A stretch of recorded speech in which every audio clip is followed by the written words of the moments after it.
आज हम पढ़ेंगे लिम्फ नोड्स के बारे में। और अगर इनकी बात कीजिए कि ये कहाँ पर प्रेजेंट होते हैं, तो ये हमारी बॉडी में प्रेजेंट होते हैं। और ये हमारी बॉडी में जहाँ और बहुत सारे सिस्टम्स हैं, उनमें से एक सिस्टम है जिसे कि लिम्फेटिक सिस्टम कहा जाता है। और अगर हम डायग्राम में देखें तो हम देख रहे हैं बटन की तरह के स्ट्रक्चर्स नज़र आ रहे हैं, जो किसका पार्ट है, जो किसका हिस्सा है, जो हमारे लिम्फेटिक सिस्टम का हिस्सा है। और ये जो नोड लाइक स्ट्रक्चर है, इन्हें लिम्फ नोड कहा जाता है। अब हम देखते हैं कि ये जो लिम्फ नोड हैं, ये छोटे होते हैं, स्मॉल, राउंड, और इसके अलावा हम देखते हैं कि ये बीन शेप होते हैं। मतलब जैसे कि लोबिया के दाने की शेप की बात की जाए तो इनकी शेप भी बिल्कुल उसी तरह की होती है। इसके अलावा अगर हम इनके साइज की बात करें तो हम देखते हैं कि ये 1 to 25 मिलीमीटर तक इनका जो साइज है वो होता है। इसके अलावा अगर हम यहाँ पर डायग्राम में देखें तो हम देख रहे हैं कि ये जो नोड्स हैं, जो लिम्फ नोड्स हैं, ये जनरली किस तरह से प्रेजेंट हैं, ग्रुप की फॉर्म में प्रेजेंट हैं, क्लस्टर्स की फॉर्म में प्रेजेंट हैं। और ये कहाँ पर प्रेजेंट है, साथ में हम देख रहे हैं कि जहाँ पर लार्जर लिम्फेटिक वेसल्स प्रेजेंट हैं, उनके साथ साथ ये ग्रुप्स की फॉर्म में प्रेजेंट है। अगर हम लिम्फेटिक वेसल्स की बात करें तो वेसल कहते हैं बर्तन को। तो लिम्फेटिक वेसल्स कौन सी वेसल्स हैं? ये वो वाली वेसल्स हैं जिनके अंदर लिम्फ प्रेजेंट होता है। और लिम्फ जो है वो वाटरी सा वाइट सा मटेरियल है। अब हम जैसे यहाँ पर देख रहे हैं, ये जो लाइन्स हैं ये क्या शो कर रही हैं? ये शो कर रही हैं लिम्फेटिक वेसल्स को, जिन्हें के लिम्फ कलेक्टिंग वेसल्स कहा जाता है। फर्दर हम देखते हैं कि जो लिम्फ कलेक्टिंग वेसल्स हैं, इनके आसपास जैसे कि हमने बात की थी कि जो लिम्फ नोड हैं वो क्लस्टर्स की फॉर्म में प्रेजेंट है। तो हम देखते हैं कि ये जो लार्ज क्लस्टर हैं लिम्फोड के, ये कहाँ पर प्रेजेंट हैं? बॉडी सरफेस में। अगर हम देखें जैसे कि यहाँ पर हम देख रहे हैं इनग्विनल नोड्स हैं। इसके अलावा इस रीजन में जो नोड्स प्रेजेंट होते हैं इन्हें एक्सिलरी नोड्स कहा जाता है। ये जो हमारे हेड एरिया के साथ साथ हम देख रहे हैं फेशियल और नेक एरिया के पास जो नोड्स प्रेजेंट हैं, इन्हें सर्विकल नोड्स कहा जाता है। अब अगर हम फर्दर इन नोड्स के फंक्शन की बात करें कि इनका फंक्शन क्या है, तो हम देखते हैं कि जो लिम्फ नोड है उनके दो बेसिक फंक्शन है। उनको हम वन बाय वन डिस्कस कर लेते हैं कि क्या फंक्शन है। तो उसमें जो सबसे पहला फंक्शन है वो ये है कि जो यहाँ पर जो फ्लूइड प्रेजेंट है, जिसे कि लिम्फ कहा जाता है, उसको वापस कहाँ पर ट्रांसपोर्ट किया जाए? उसको वापस ट्रांसपोर्ट किया जाए ब्लड स्ट्रीम के पास। और फिर वहाँ पर हम देखते हैं कि ब्लड स्ट्रीम के पास उसको पोर करने से पहले उसे लाया जाता है लिम्फ नोड के पास, ताकि उस वाले फ्लूइड को, उस मटेरियल को जिसे कि लिम्फ कहा जाता है, उसे फिल्टर किया जाए। अब अगर हम लिम्फ की बात करें, थोड़ा सा डिटेल में देखें कि लिम्फ क्या है, तो जैसे कि हमने ऊपर बात की थी कि जो लिम्फ है वो क्लियर वाइट फ्लूइड है। और उसके अंदर फर्दर देखें कि कौन से स्ट्रक्चर्स प्रेजेंट है, तो उसमें हम देखते हैं कि वाइट ब्लड सेल्स इन्हें के क्या कहा जाता है? लिम्फोसाइट्स। और लिम्फोसाइट्स का फंक्शन क्या है? उसमें हम देखते हैं कि ये बैक्टीरिया, वायरसेस जो ब्लड में प्रेजेंट है, जिन्हें के एंटीजन भी कहा जाता है, कि कोई भी एंटीजन, कोई भी फॉरेन पार्टिकल जो कि ब्लड में प्रेजेंट होता है, ये उसके ऊपर अटैक करते हैं और ब्लड को, मतलब ब्लड में ही लिम्फ को पहुंचने से पहले उसको फिल्टर करते हैं, उसको क्लियर करते हैं। इसके साथ साथ हम देखते हैं कि ये जो फ्लूइड है, इसमें क्या प्रेजेंट होता है? इसमें न्यूट्रिएंट्स प्रेजेंट होते हैं, क्योंकि ये जो फ्लूइड है इसमें फर्दर फ्लूइड आता है इंटेस्टाइन से, जिसे कि काइल कहा जाता है, जिसमें प्रोटीन्स और फैट्स मौजूद हैं। प्रोटीन्स और फैट्स की बात की जाए कि ये क्या है, तो हम देखते हैं कि ये बायोमोलिक्यूल, जैसे कि यहाँ पर हम डायग्राम में देख रहे हैं। अगर हम ये बात करें कि लिम्फ, थोड़ा सा उसको डिटेल में देखें कि किस तरह से होता है, उसमें हम देखते हैं कि जो टिश्यूज हैं उनके दरमियान जो जगह है, स्पेस है, उसे क्या कहा जाता है? उसे इंटरस्टिशियल स्पेस कहा जाता है।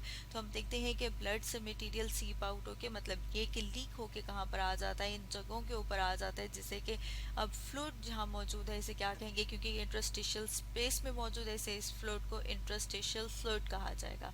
अब ये जो इंटरस्टिशियल फ्लूइड है, ये हम देखते हैं कि वापस कहाँ पर आ जाता है? एक और तरह के सिस्टम में, एक और जो वेसल्स हैं उनमें आ जाता है, जिन्हें कि लिम्फेटिक वेसल्स कहा जाता है। अब क्योंकि ये जो फ्लूइड है ये किस में आ गया है? ये लिम्फेटिक वेसल्स में आ गया है। अब इस फ्लूइड को इंटरस्टिशियल फ्लूइड नहीं बल्कि लिम्फ कहा जाएगा। अब क्योंकि ये लिम्फ हम कह रहे हैं कि ये किस में मौजूद है? लिम्फेटिक वेसल्स में, तो दोबारा से जब इसको पोर करते हैं ब्लड में, तो उससे पहले इसको फिल्टर किया जाता है। उसमें हमने देखा फर्दर कि फिल्टर करने के लिए कहाँ पे जाया जाएगा? लिम्फ नोड्स के पास, जिनके पास हम देखते हैं कि लिम्फोसाइट्स मौजूद हैं। इसके अलावा हम देख रहे हैं कि उधर मैक्रोफेजेस प्रेजेंट होते हैं उन नोड्स के पास। जो मैक्रोफेजेस हैं वो क्या करते हैं? वो भी जो एंटीजेंस हैं उनको इनगल्फ कर लेते हैं, मतलब ये कि उनको निगल लेते हैं। इसके अलावा हम देखते हैं कि अगर और कोई डेब्री है या फिर कोई इस तरह का डस्ट पार्टिकल या कोई और इस तरह से पार्टिकल मौजूद है तो ये उसको क्या करेंगे, वहाँ से रिमूव कर देंगे। जैसे कि यहाँ पर हम देख रहे हैं दैट एंटर द लिम्फ, कहाँ पे एंटर होता है from the loose connective tissue. जैसे कि यहाँ पर हम देख रहे हैं कि टिश्यू से कहाँ पर आ रहा है वो इंटरस्टिशियल फ्लूइड लिम्फ में, सॉरी लिम्फेटिक वेसल्स में, जिससे कि लिम्फ कहा जाएगा।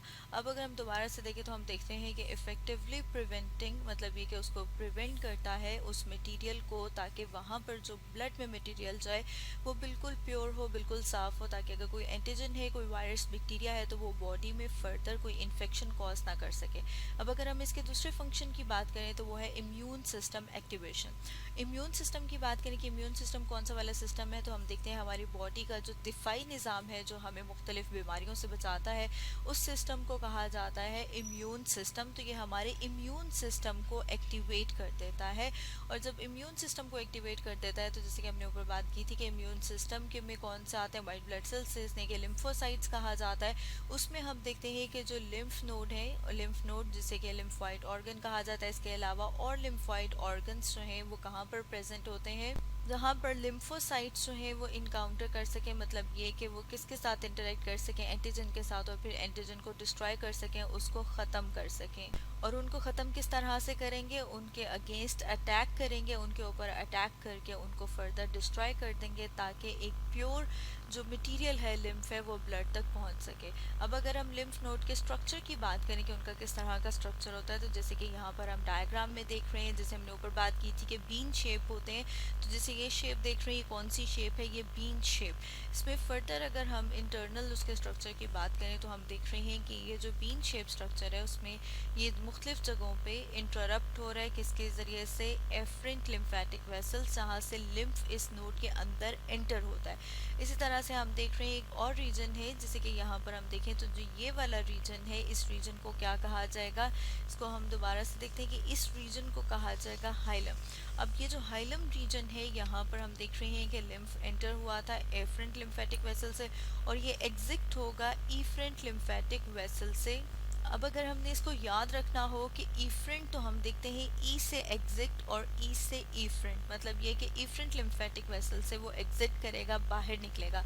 एंटर कहाँ से होगा, एफरेंट लिम्फेटिक वेसल से, और इसके अंदर फर्दर हम देखते हैं कि क्या होगा, वो फिल्टर होगा। अब इसमें हम देखते हैं कि हर नोड की बात करें कि अगर स्ट्रक्चर में कि उसको किसने सराउंड किया हुआ है, तो उसमें हम देखते हैं कि फिब्रस कैप्सूल प्रेजेंट है। जैसे कि यहाँ पर हम देख रहे हैं ये क्या है, फिब्रस कैप्सूल, और कैप्सूल से फर्दर हम देख रहे हैं कि स्ट्रैंड कनेक्टिव टिश्यू के जा रहे हैं, और इन स्ट्रैंड्स को क्या कहा जाता है, ट्रैबेक्यूला।